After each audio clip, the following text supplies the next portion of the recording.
Good day everybody. It's time to go over the battle system changes in store for Scholar in the upcoming expansion Stormblood. As before, we won't be focusing on small changes such as potency or cooldown adjustments, but rather entirely new or significantly reworked abilities, with a bit of my own commentary mixed in. So without further delay, let's get started. With the addition of role actions, abilities that were previously exclusive to certain jobs are now accessible to all 3 healing classes. As with the other roles, there are a total of 10 available healing role actions, of which only 5 can be active at a time. Let's have a closer look at what they are. Cleric Stance opens the gate as the first shared role action, albeit in a very different state. It's now a long cooldown, short duration ability that grants a small magic potency increase.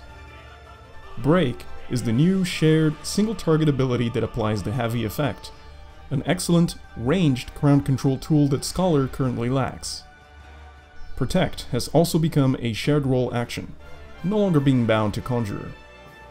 Esuna also joins the list of role actions at level 20, a much needed addition to Scholars, who originally had to wait until level 40 for their Leech's ability, now defunct. Lucid Dreaming becomes the overtime MP regeneration ability, originally exclusive to White Mages and Astrologians. Keep in mind that Aetherflow still restores MP in Stormblood, so whether Lucid Dreaming will be necessary is anybody's guess.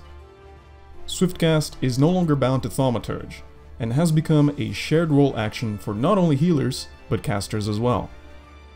Eye for an Eye, originally a Arcanist bound utility, is now shared across all healers. More of a boon to White Mages and Astrologians than Scholars. Largesse takes on the role of the White Mage specific ability Divine Seal, increasing the healing output for a short duration. Surecast has surprisingly survived the class change overhaul and now grants immunity to most forms of crowd control for the duration.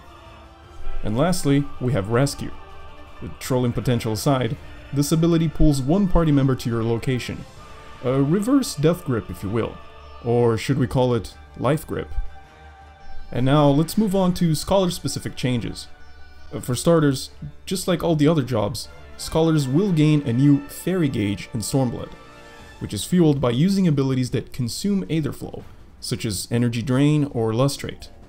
The Fairy Gauge is used for maintaining the new level 70 ability Fey Union, creating a healing beam between your fairy and a party member other than yourself. Several traits will now automatically upgrade abilities as you level up, significantly reducing ability bloat and allowing greater hotbar customization. Excogitation is our first new ability proper.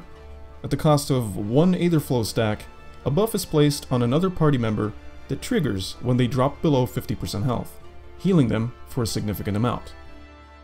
Broil 2 serves as a direct upgrade to the original Broil, complete with a significant potency increase at the cost of additional MP. Of course, as part of the streamlining process, the old Broil receives an automatic upgrade through a new trait obtained at the same level. Chain Stratagem is the Stormblood Scholar's signature utility action, increasing critical hits against the target by a very significant amount, and gives the Scholar the much needed lag to stand up against the Astrologian's balance. And lastly, we have a new trait that makes Aetherflow usage more dynamic. Every time you use an ability that requires it, there is a chance that the cooldown of Aetherflow will be reduced. Of course, not all abilities have survived the great class overhaul calamity. Aside from actions that were merged into shared role actions, removed abilities include Sustain, Miasma 2, and Virus.